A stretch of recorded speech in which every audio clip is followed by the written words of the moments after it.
Ladies and gentlemen, what is up, and welcome back to the channel. Today we're going to be doing the 10-month progression update, and December, in terms of my roster, in terms of my collection, in terms of my top champions, has been an incredible month. And it's partly due to the fact that at the start of December we grinded our butt off, and also with the gold realm. I've been going hard on the gold realm, guys. We farmed actually close to about 10 million gold. You'll see like just under 7.5 million up there, but we've also used like gold from the gold realm to upgrade the Storm, the Four, the Black Widow.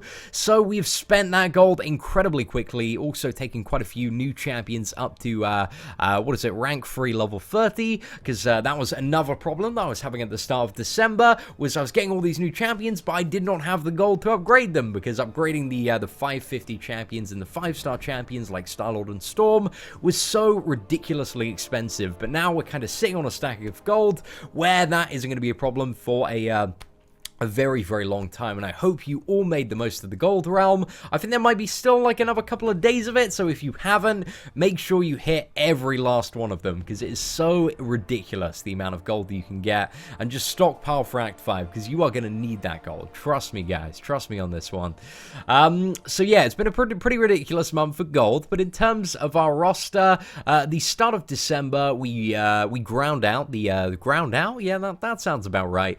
The Black Widow and Joe Fixit arena, and my god, that was one of the most stressful weekends of my life. I didn't want to overshoot and get Joe Fixit. I didn't want to undershoot and get Joe Fixit. Like it was a non-win-win scenario, but we managed to kind of just nail it in the middle. We were slightly toward the higher end of the cutoff there. I think we just came in just above the first 1,000 in terms of ranked rewards, so we were quite close to getting that Joe Fixit 4-star, but we managed to dupe Black Widow and take her up to dupe level 34, so I kind of do need an additional dupe on the Black Widow, or kind of like 10 or 20 more additional signature stones to kind of bring her over dupe level 50 to make her really, really good. But it's like we're going to be working toward in, 2017, is getting that Black Widow to dupe level 99, because you need her to be at that dupe level 99 level, so she 100% counters evade, counters the damage back, and that you can rely on the champion to be an absolute badass. Now, in terms of December, we got a lot of gifting crystals, guys. I'm not going to beat around the bush. I think in terms of units, we probably got about 9,000, no, actually, it was more about kind of 6,000 worth of unit of greater gifting crystals, which was pretty absurd. That is like 2 full Odins worth of greater gifting crystals sent across to us. Probably actually closer to 9,000, because we actually got like a lot of nostalgia crystals as well. I think if you tally everything up, it's going to be probably just over about 9,000, which is a lot of stuff to get from you subscribers. But you know, I wanted that 4-star Kang so incredibly badly. Now, in terms of the greater gifting crystals, I think the reward that we got the most was the 4-star crystal shards, and I think via those we probably formed about 5 or 6 characters, maybe 4 or 5. So we got a lot of additional characters this month, guys. In terms of 4 stars, we got a lot of additional dupes, but a lot of those dupes actually they're not really characters that we're going to take up. One of the better dupes that we got early on in the month was Captain America World War II, and pulled that out of a 4-star hero crystal that we grinded via all of the weekly activities. And having Captain America World War II duped is amazing. We had that character unduped for so long, but we duped him toward the start of December, and he is so incredible when you dupe him. Just being able to block like most of the time. Especially in Alliance War, when a lot of the enemies, have some sort of buff, especially on, like, the final boss node, where they always have, like, that energy or physical resistance buff, being always, able to block 100% of the damage is incredible. It feels so good and makes you such a more efficient boss killer, and you can just like play very differently. You can play very lazily in some ways, but you can also play a lot more confidently. So I absolutely adore the perfect block on the Captain America. Really loving him for Alliance War at the moment.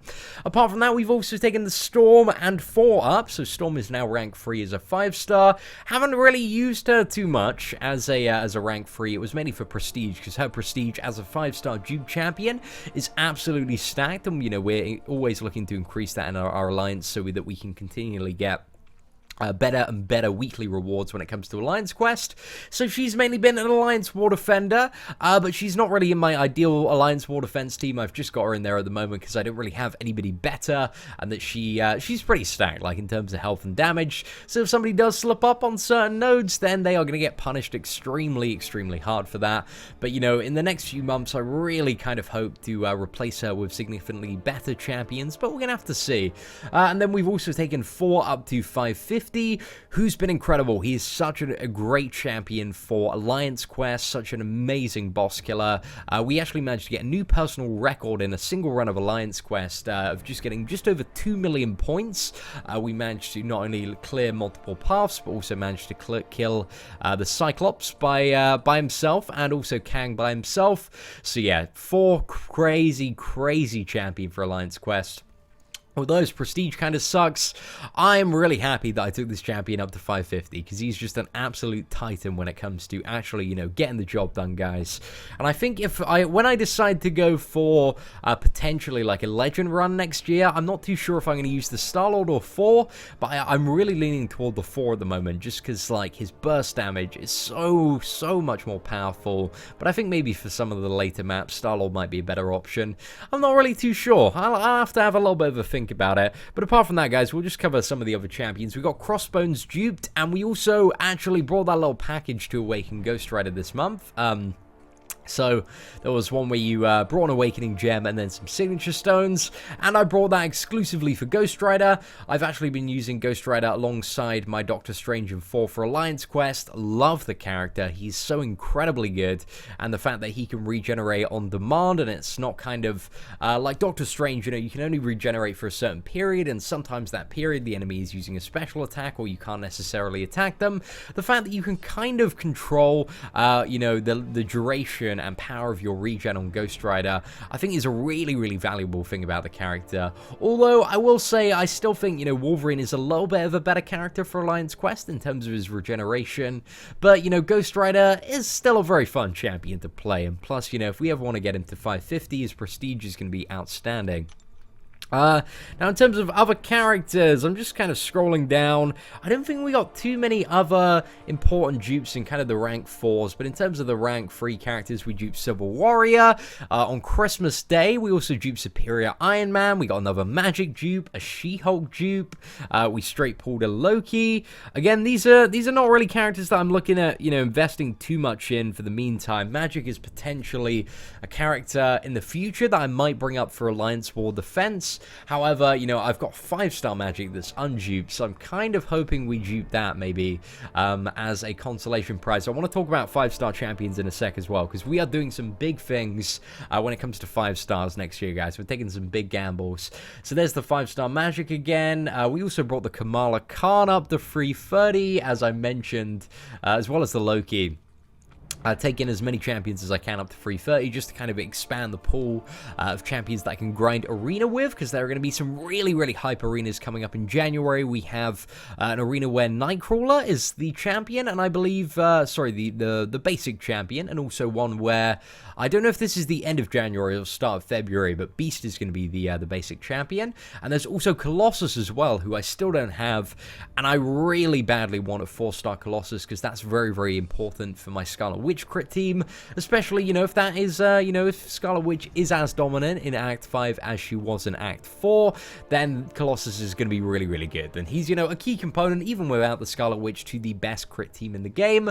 So I really do want a 4-star Colossus just for that purpose. So just scrolling down, I don't think there have been many other 2 new additions. We managed to dupe the Iron Patriot as well, guys, as getting a as bringing up the Joe Fixit. We got Hawkeye, we got Gru. I really want to rank up my Hawkeye next, actually. I believe he's probably going to be my next 330 character, just because I want to test him out, guys. I've heard so much great stuff about Hawkeye and his power drain on his level 1, and I kind of regard him as a slightly above average champion at the moment, but I kind of want to be like, I want to discover a little bit more about the character, figure out maybe some cool stuff that you can do with him, and then just, you know, upgrade the Iron Patriot Gru, just get all my characters really up to 330 so that I can play around background and have a lot of knowledge and experience with some of the different characters in the game so that I can give a little bit more accurate advice. So the collection is really shaping up. In terms of 4 stars, we have 56 out of the, I believe it's, I think it might be 87 available if you include champions like Kang and Thanos and Immortal Iron Fist and Punisher. So there's still quite a lot of champions for me to collect in the game. But that's one of the things as well at the moment, is that I feel very not inclined to spend like any money at the moment. I just don't feel kind of like I need to anymore. I've reached a level where I have champions to do everything in the game, and you know, the offers that are coming up just that get less and less tempting now. I'm like, well, I could have this, I could use that on that champion, but do I really need it? No, not really. So I'm probably going to be mainly moving, unless there's like a really ridiculous offer, I'm probably going to be moving toward a bit more of a free-to-play direction. However, one of the things that I will continue doing is I will continue buying 20 of each feature crystals, because those are really hype and exciting. Both for me, I really enjoy doing them, and also for the channel. They're like amazing for views and getting a new audience, and they're just fun to do, guys. They are straight fun to do. So we're going to be doing 20 Gwenpool crystals, and probably 20 cable crystals. Now, in terms of 5-star champions as well, one of the things that I'm very interested in at the moment, this is mainly because I really like cable, is I'm saving up 30,000 5-star shards to have 2 chances at cable. Now, if we complete the Labyrinth of Legends before then, I actually might have 3 to use on cable, so I'm quite excited for that. However, cable is a character that doesn't need to be duped or awakened to be like a really good champion by the look of it. Initial impression. We're gonna see, next Wednesday when the event comes out, what his in-game stats are and all that kind of fun and exciting stuff. But initially, he seems really hype in terms of, the utility in his regeneration.